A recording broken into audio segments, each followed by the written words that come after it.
Since the dawn of artistic expression, we have always been drawn to the aspect of fear and horror. Cave paintings depicting natural predators, brutal depictions of religious and mythological stories, literature on monsters such as Nosferatu and Dracula, not to mention the hundreds of horror films created since the start of the movie industry. Why do we create horror films? Why do we pay to go see them? One could argue that we are seeking out the stimulation that comes with the rush of adrenaline accompanying a well-placed jump scare, sure, but there's an even deeper explanation for this phenomenon. Catharsis. By placing our fears on a screen, we allow those fears to become more palatable and in turn conquerable.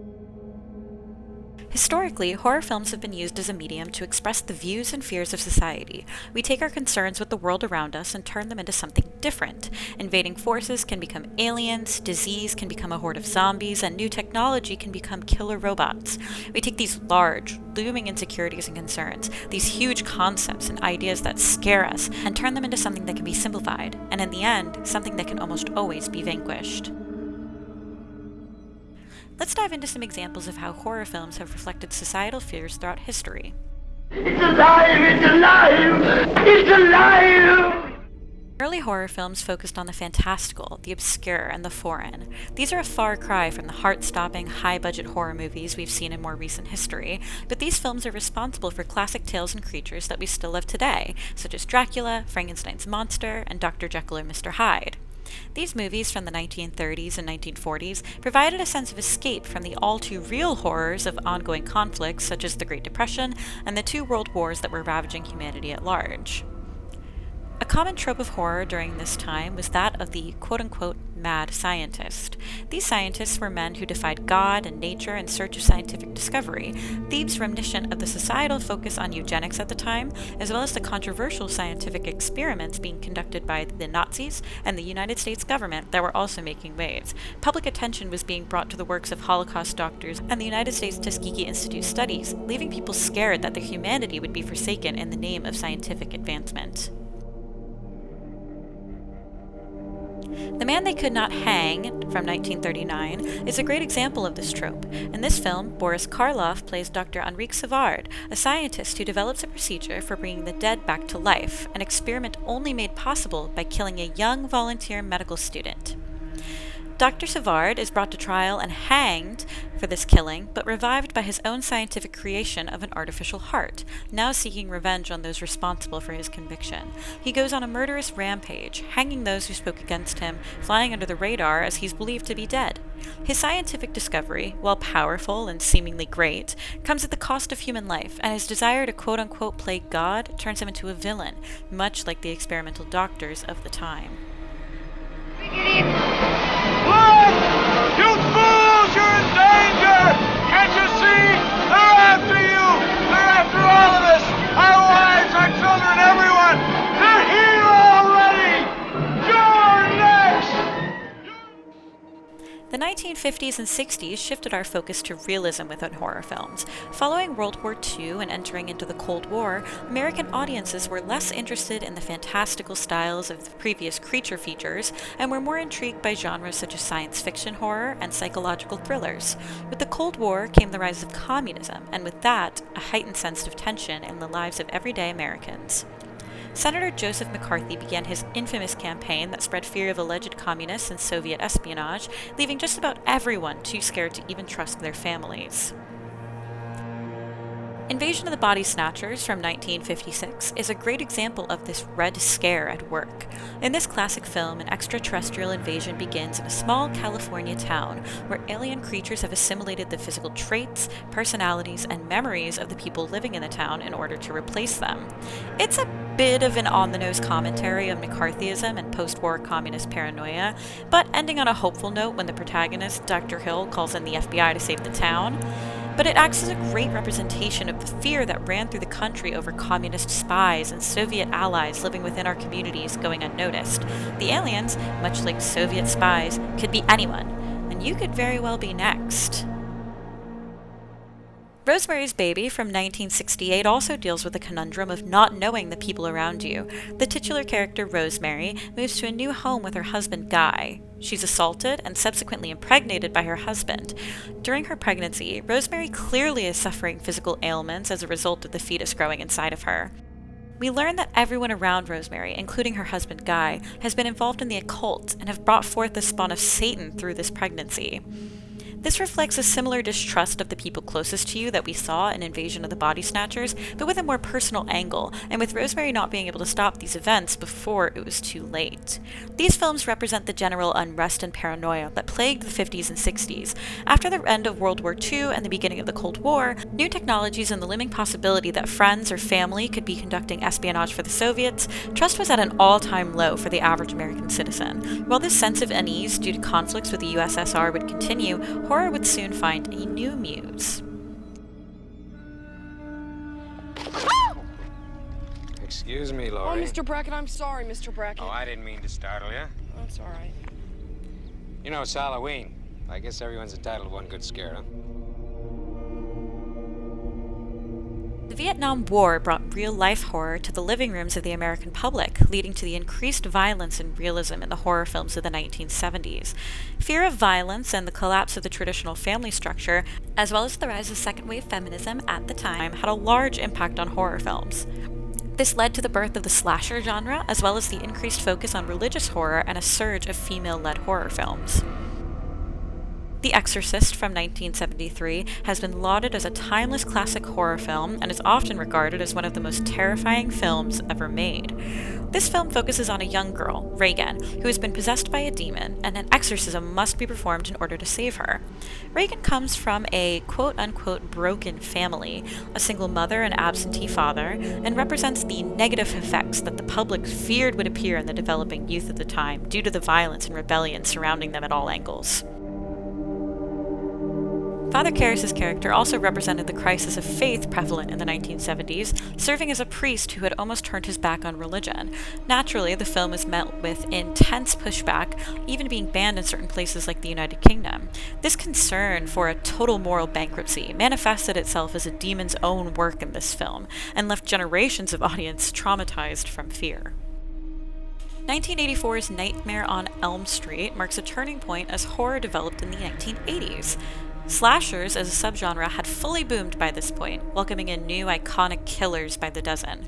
Nightmare on Elm Street follows strong young female lead Nancy as she tries to escape a ghoulish child killer named Freddy Krueger, who only attacks his victims in the world of dreams. Her family and friends won't take her seriously, and she takes it into her own hands to sabotage and defeat Freddy in the waking world.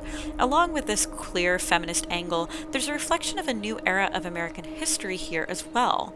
We found ourselves now in an age of excess, where economically the United States was on the up, so the visual effects and excess use of blood and gore and violence in these slashers reflected that. I'll do some scary movie. You like scary movies? Uh-huh.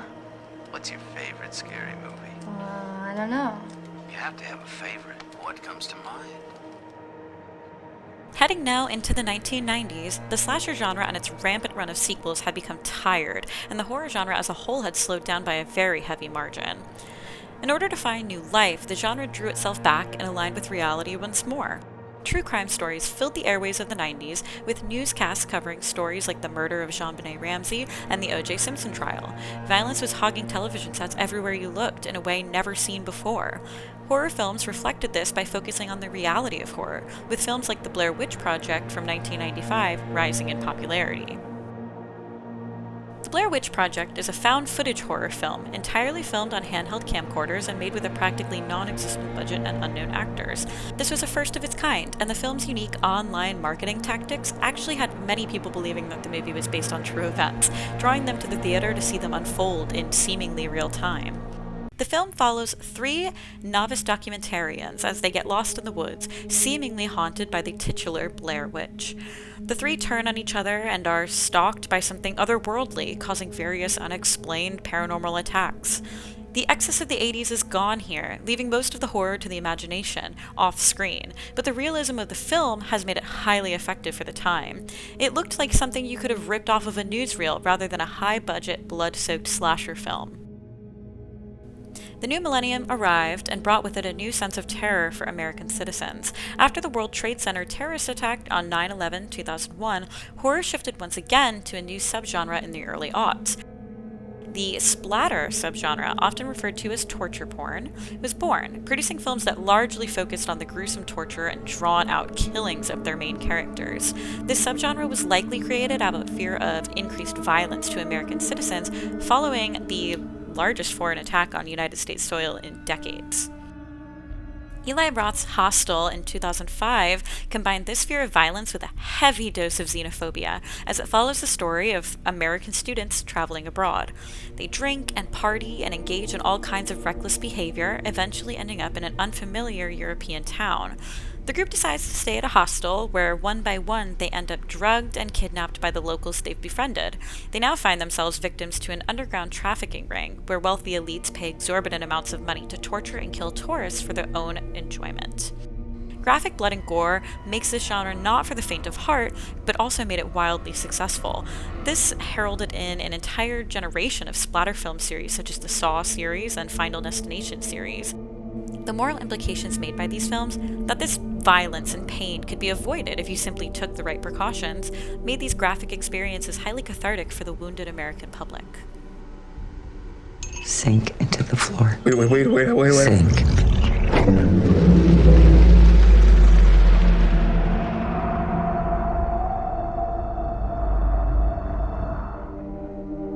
In recent years, the horror genre has once again shifted drastically. Less focus is on the gore and violence that we had seen in films such as Hostel or Saw in the early 2000s, but now has come to focus on the emotions of horror in a new subgenre widely being referred to as elevated horror. Ari Aster's Hereditary in 2018 is the pinnacle of the elevated horror subgenre and the horror genre as a whole in the 2010s. While yes, it has its share of traditional horror elements such as gore, jump scares, and elements of the occult, it focuses largely on the impact of grief and mental illness on families. After losing her mother, our protagonist, Annie, focuses on coping and helping her family to cope with the loss. When her daughter, Charlie, accidentally dies at the hands of her brother, we see Annie fall apart, which coincides with the increasingly strange things happening to her and her family. While, yes, it's horrifying to learn that Annie's mother was leading a cult that was grooming her children to be possessed by the demon Lord Payman, the real horrific and unsettling moments in this film come from the everyday interactions between family members. The grief and anger haunt viewers long after the film ends and the cult members are off the screen, leaving viewers to think about the emotional and intellectual side of the film that they've just consumed. So, where does that leave us now?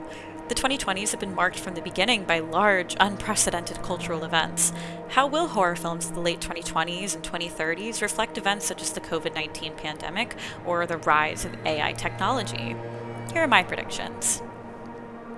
Horror does not simply take current events and transcribe them onto the big screen. It focuses on the implied consequences of these events and the underlying fears that they enhance.